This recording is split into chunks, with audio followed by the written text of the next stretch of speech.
80점이요? 저는 지금 엄청 힘주고 한 100%로 열심히 노력하고 있는데. 핸드폰은 한다고 이렇게 다들 수그리고 있거든요. 아주 안 좋은 자세예요. 자꾸 병원을 와야 되는 자세거든요. 저는 10,000원짜리 이하는 아예 죽지도 말라 그래요. 그 정도로 강조를 많이 해요. 아, 왜요? 저는 죽을 건데요. 대충 해라. 설거지 대충 하고, 네. 원래도 대충 빨고, 대충 해야 돼.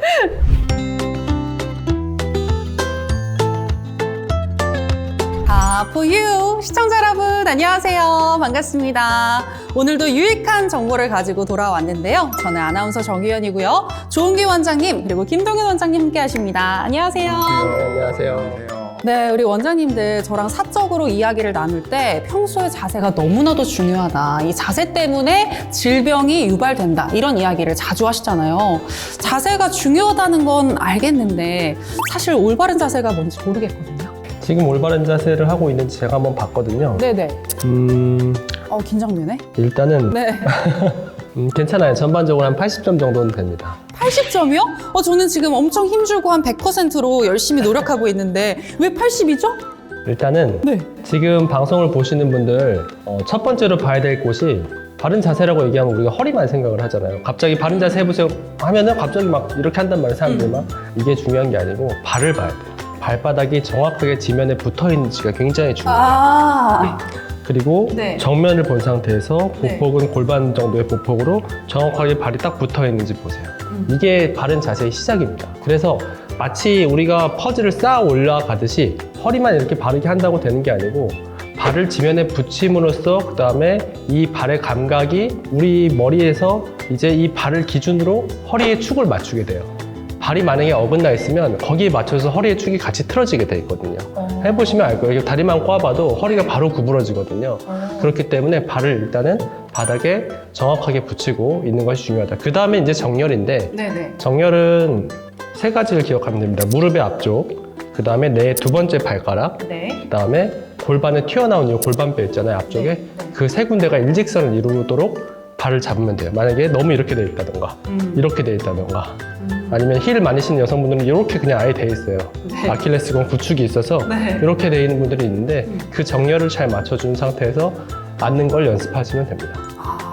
어떻게 보면 바른 자세의 어떤 스위치, 바른 자세를 만드는 가장 시작은 발에서 오는 거네요. 그래서 이제 그런 발의 정렬이 제대로 됐고 무릎과 골반의 정렬까지 이제 맞춰줬다면 그 다음부터 이제 우리가 기본적으로 원래 알고 있는 네. 허리에 대한 바른 자세를 유지를 하면 돼요. 근데 사실은 이 허리에 대한 바른 자세는 사실 얘기할 게 굉장히 많아요. 굉장히 많은데 이 방송을 보시는 분들이 제일 쉽고 빠르게 따라할 수 있도록 네. 준비를 해왔는데 일단은 제가 아까 발을 지면에 붙여야 된다고 그랬죠. 네. 그 다음에 블록으로 쌓아야 될 곳은 어디냐면은 엉덩이 이렇게 한번 왔다 갔다 한번 해보세요. 왔다 갔다. 네. 좌우로 왔다 갔다 해보시면 네. 그 지면에 엉덩이가 닿는 부분에 약간 뭉툭하게 뼈가 만져지는 것 같은 게 있어요. 네네. 있어요. 딱딱하게 네네. 느껴지시나요? 네. 그거를 우리가 앉을 앉을 좌라고 해서 좌골이라고 하거든요. 이게 두 번째 블럭이에요. 발바닥을 지면에 붙여고 블럭을 잘 쌓았으면 네. 두 번째 블럭은 좌골에서 쌓는 거예요. 좌골을 바닥에다 정확하게 딱 밀착시켜야 돼요. 그러려면 이렇게 있으면 엉덩이가 닿아요. 그쵸? 얘를 최대한 엉덩이를 의자에 밀착시키고 밀착시키고. 허리를 쫙 펴보세요. 지금 바닥에 딱 닿는 그 부분. 그 부분의 뼈가 좌골이고 이 좌골뼈를 두 번째 블록으로 잘 쌓으면 네. 이제 거의 한 80% 정도는 완성이 된 거예요. 그리고 20%는 어디를? 나머지 20%는 네. 이제 허리의 곡선과 어깨인데 이 허리와 곡선과 어깨 같은 경우에는 얘는 제가 이렇게 생각을 해봤어요. 우리가 어렸을 때 키 재려고 하면 키 커 보이려고 싶어서 그쵸. 이렇게 재잖아요. 네. 딱 그 자세예요. 딱 그 자세예요. 옆에서 딱 봤을 때 발의 정렬과 좌골을 딱 붙였어요. 그 다음에는 키를 키우는 자세를 하는데 우리 키 크려고 하면은 목을 이렇게 빼잖아요, 위로. 네. 가슴을 펴고 목을 빼잖아요. 딱 이렇게 하면 돼요. 이러면은 거의 이제 100% 앉았을 때의 바른 자세가 됩니다. 그렇군요. 지금 앉아있을 때 바른 자세에 대해서 선생님께서 너무나도 설명을 잘 해주셨는데 보통 우리가 앉아가지고 운전도 많이 하고 그리고 우리 직장인분들의 경우에는 컴퓨터나 스마트폰도 많이 하시잖아요. 그럴 때 올바른 자세는 뭘까요? 운전할 때 같은 경우에는 사실은 우리가 이런 자세를 다 일일이 신경을 쓰면서 운전하기 힘든 게 발을 계속 움직여야 되잖아요. 그렇기 때문에 도구를 좀 활용을 해야 돼요. 도구요? 네, 운전할 때는 저 같은 경우에는 이 요추의 전만 곡선이 유지가 되도록 얇은 베개를 다시 한번 여기다가 얇은 베개를 하나 받쳐요. 한 두께 한 5cm 정도 되는 쿠션을, 아니면 요새는 차량에서 튀어나온 것도 있잖아요.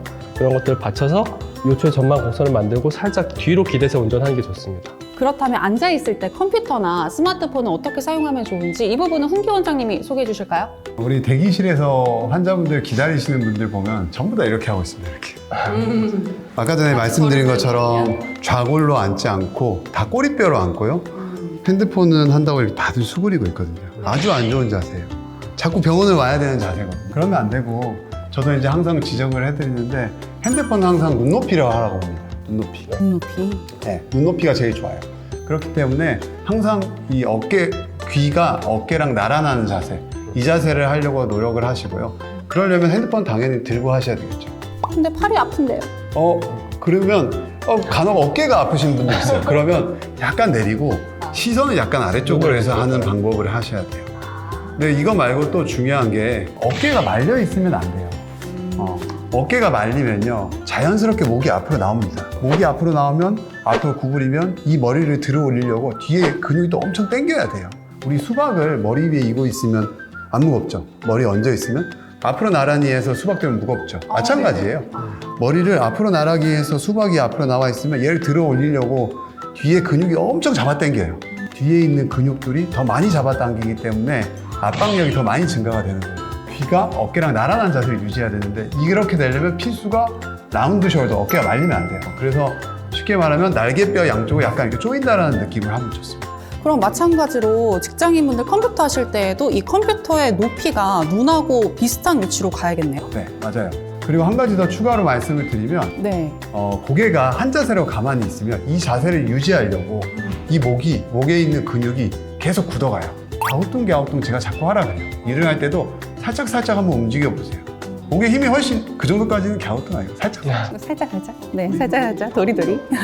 그 정도만 하면 네. 목에 힘이 훨씬 덜 들어가는 걸 느껴질 수가 있을 거예요. 운전하실 때도 네. 머리를 그냥 뒤에다 기대는 거예요. 기대면서 운전하면서 한 자세로 있지 않고 네. 머리 살짝 움직여주는 거예요. 그러면 목에 힘이 더 빠지고 훨씬 더 피로 누적도 훨씬 줄일 수 있습니다. 그러니까 긴장하지 않고 경직되지 않게끔 유지하는 것도 굉장히 중요하다는 말씀이시네요. 오늘 이렇게 올바른 자세에 대해서 이야기를 해주시니까 너무나도 좋은데, 그렇다면 내친 김에 제가 다 물어보도록 하겠습니다. 우리가 이게 뭐가 떨어졌을 때 주워야 되잖아요. 이 주술 때 좀 뭔가 몸에 부담이 안 가면서 잘 주울 수 있는 방법 어떤 걸까요? 돈이 떨어졌다. 네. 막 무거운 거 말고 돈이 떨어졌다. 발가락으로 이렇게 줍는 게 제일 편하겠죠. 제일 좋겠지. 허리의 부담을 좀 줄일 수 있는 방법은 요추 전만을 무너지지 않도록 유지한 상태에서 네. 히프랑 무릎을 통해서 구부려서 이렇게 줍는 거예요. 이렇게. 한번 제가 따라해 볼게요. 무거운 거 아니더라도 네. 힙이랑 힙이랑 무릎을 이용해서 이렇게 네. 구부려서 줍는 그냥 거예요. 이런 식으로. 네. 이렇게. 그러니까 요추 전만의 자세가 네. C자 곡선이 무너지지 않도록 이렇게 하면 안 되는 거예요. 이렇게. 근데 간혹 이제 어머님들 중에 나 무릎이 아파요라고 하는 사람들도 있어요. 그러면 한쪽 무릎을 살짝 이렇게 구부려서 살짝 구부려가지고 땅에 대는 거예요. 그래서 이렇게 좀. 분산시켜 이렇게 줍는 거. 이런 식으로. 알겠죠? 또는 이렇게 뒤쪽으로 빼가지고 이렇게 줍는 방법도 있고요. 그래서 중요한 거는 허리의 부담을 줄이기 위해서는 요추 전만, C자 곡선이 이렇게 된 열중샷 자세가 무너지지 않도록 하면서 네. 줍는다라는 게 제일 중요한 요소인 것 같아요. 저는 10,000원짜리 이하는 아예 줍지도 말라 그래요. 그 정도로 강조를 많이 해요. 왜요? 저는 좋을 건데요. 서 있을 때 자세는 어떻게 해야 되는지 그것도 서 있을 궁금한데요. 때 자세. 네. 서 있을 때 자세는 사실은 어떤 딱 그 사람의 체형에 맞게 다 달라지기 때문에 정확한 정답은 없는데 기준은 있어요. 보폭을 골반 높이로 벌린 상태에서 이 발 바깥쪽의 복사뼈, 그다음 무릎 외측, 골반, 어깨, 귀, 이게 일직선을 맞춰야 돼요. 그래서 내가 바른 자세를 연습하고 싶다면 거울을 보면서 이렇게 옆으로 서가지고 어깨와 귀와 골반, 그리고 무릎 외측, 그리고 발 복사뼈의 외측이 일직선을 이루는지 자꾸 체크를 해보는 거예요. 이거를 하루에 5분씩만 연습을 하면은 3개월 정도 연습을 하면 소뇌가 이 자세를 인식을 해요. 이 자세가 옳은 자세고 이 사람이 잘못된 자세를 하고 있을 때 바로 그걸 교정해 줄 수 있게 소뇌가 인식을 하기 때문에 네. 하루에 5분씩이라도 거울 옆에 서서 내가 이렇게 쓰면 되는 거. 어떤 사람들은 이렇게 돼 있는 사람도 있고 네. 그러면 곡선이 달라지죠. 이렇게 되는 사람들 대부분 막 이렇게 오시는 분들도 있고 이렇게 돼 있는 분들도 있고 하잖아요. 그래서 기준은 그 제가 아까 말씀드린 그 곡선이 일직선을 이루도록 하는 게 바른 자세입니다. 자, 그리고 또 궁금한 게 있는데요. 우리 주부님들 막 손목 아프시거나 막 손가락도 아프시다 이러신 분들 많으신 것 같아요. 집안일 하실 때 어떤 부분 생각하면서 유의하면서 해야 할까요? 사실 생활 습관이 굉장히 중요합니다. 생활 습관이 바뀌지 않으면 약 먹는 거는 오래 가지 못해요. 그리고 점점 더 센 약을 먹어야 되고, 그래서 강조하는 3가지가 있는데요. 절대 세게 잡는 걸 하지 말라고 먼저 얘기합니다. 특히나 칼이나 설거지 같은 걸 할 때 네. 그걸 떨어뜨릴까 봐 굉장히 세게 잡아요. 아, 올려놓고 하시면 되는데 이걸 꽉 끝으로 잡아서 하시다 보니까 손가락이 네. 또 아프고 왼손이. 대충 해라. 설거지 대충 하고, 네. 벌레도 대충 빨고, 대충 해야 돼. 그거 너무 열심히 하면 다 망가지는 거예요, 관절이. 잡을 때 이렇게 손끝으로 잡지 말고, 네. 요 관절로 이렇게 잡으라고 자꾸 노력시키거든요. 이게 아니고 이렇게 잡으라고 얘기를 해요. 그리고 또 한 가지는 우리 손가락은 굴곡근이 되게 많이 발달이 되어 있거든요. 신전근보다. 그렇기 때문에 항상 스트레칭을 많이 하시라고 해요. 이렇게. 확실하게. 확실하게. 그래서 힘 빼고 반대편으로 제껴서 여기로 가는 근육이 다 당겨야 돼요. 그럼에도 불구하고 어쩔 수 없이 우리가 꽉 잡아야 되는 상황도 있잖아요. 네. 사실 보면 운동할 때도 어쩔 수 없이 꽉 잡아야 되는 상황. 그러고 나면 집에 와서 뜨거운 물에다 손을 푹 담궈요. 온탕 정도 되는 물에다가 한 10분 정도 푹 담궈서 이완되게. 손을 좀 풀어줘야 돼요. 아. 그러면은 관절염 많이 예방할 수 있어요. 그리고 요즘에 워낙 다들 스마트폰을 많이 사용하셔서 그런지 손목이 아프신 분들도 많은 것 같아요. 네, 요즘 스마트폰도 그렇고요. 컴퓨터, 디지털 기기 많이 하면서 손목 아프신 분들이 많습니다. 손목이라는 구조는 여기 척골이라는 뼈가 하나가 기둥이 되어 있는데, 네. 이 척골을 기준으로 요골이 좌우로 이렇게 도는 거예요. 척골과 요골의 원위부를 잡아주는 인대와 디스크가 있는데, 그 복합체가 약하거나 아니면 좀 찢어져 있는 사람들은 이렇게 움직일 때 이 주변에서 염증이 잘 생겨요. 그리고 힘줄염도 잘 생겨요. 이런 분들이 이제 손목 통증이 자주 생기는 거거든요. 염증도 잘 생기는 거고. 중립 자세를 제가 항상 강조드려요. 중립 자세. 이렇게 한번 뻗어볼까요? 이렇게요. 이렇게. 그렇죠. 네. 이게 중립 자세. 손목에 제일 편안한 자세입니다. 이 상태에서 이렇게 돌려보고요. 이렇게. 좀 뭔가 좀 조이는 느낌이 들죠. 반대로도 해보면 좀 조이는 느낌이 들어요. 근데 네, 이 상태로 그러네요. 다시 돌려볼게요. 굉장히 편하죠. 이게 손목에 있어서 제일 좋은 중립 자세입니다. 그리고 또 한 가지 중요한 거는 이 자세에서 손등, 손바닥 이 자세는 크게 부담이 안 가는 자세예요. 걸레를 짜거나 아니면 병뚜껑을 따거나 할 때는 이렇게 짜야 돼요. 이렇게. 근데 엄지손가락, 새끼손가락 방향을 하게 되면 손목이 약한 분들, 아까 전에 말했던 인대가 좀 늘어났거나 안 좋은 사람들은 바로 염증이 생겨요. 그리고 마지막 중요 포인트 하나, 땅을 짚거나 일어날 때도 이렇게 손목이 약하신 분들은 이렇게 짚고 많이 일어나잖아요. 땅 짚을 때 이렇게 잡고 일어나잖아요. 이렇게. 네, 그렇죠. 이렇게 짚으면 나의 하중이 여기 척골이라는 이쪽으로 많이 가게 돼요. 그래서 여기 통증이 많이 생기기 때문에 항상 손바닥이 안쪽으로 되게 해서 잡고 일어나라 그래요. 그러면 나의 체중이 안쪽으로 가기 때문에 통증이 훨씬 덜해요. 그래서 여기에 불이 나는 이벤트들을 줄일 수가 있는 거예요. 저는 아예 주먹으로 일어나라고 합니다. 주먹으로. 아, 주먹으로. 주먹으로 이렇게 딱 주먹으로 이렇게. 아, 오늘 정말 좋은 내용들 많이 알게 되는 것 같은데요. 항상 손목 움직이실 때 이 손등과 손바닥, 맞죠? 손등, 손바닥으로 움직이시는 거 기억하시기 바라겠고요. 그리고 손목의 중립 운동도 알려드렸으니까 한번 시도해 보시기 바랍니다. 운동할 때 어떤 부분, 어떤 자세들 이렇게 유의해가지고 하면 좋을까요? 저는 운동의 포인트는 제가 생각할 때는 고관절이라고 생각해요. 아까 우리 물건 줄 때도 조은기 원장님이 설명해 줬지만 이 무릎과 고관절이 자유자재로 구부러질 수 있으면 허리가 많이 구부러지는 거, 목이 많이 구부러지는 걸 막을 수가 있어요. 실제로 우리가 바닥에 눕거나 뭔가 머리를 감을 때도 보세요. 무릎이랑 고관절을 먼저 구부려 보세요. 그럼 훨씬 더 허리가 부담이 덜해진 상태에서 머리를 감을 수가 있거든요. 근데 조금 웃긴 것 같아요.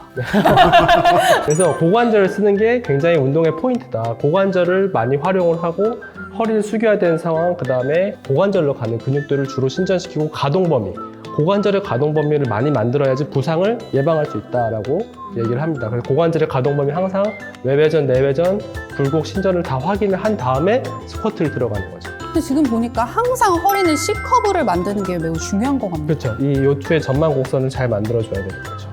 이게 무너지는 순간 이제 부상이 생깁니다. 오늘은 올바른 자세란 무엇인지에 대해서 우리 선생님들과 함께 이야기를 나눠봤는데요. 올바른 자세는 질병을 예방하는 아주 기본적인 태도라는 거 기억하시기 바라면서 항상 올바른 자세 유지하시기 바랄게요. 저희는 다음 시간에 또 유익한 내용으로 다시 돌아오도록 하겠습니다. 다 for you. 고맙습니다. 안녕.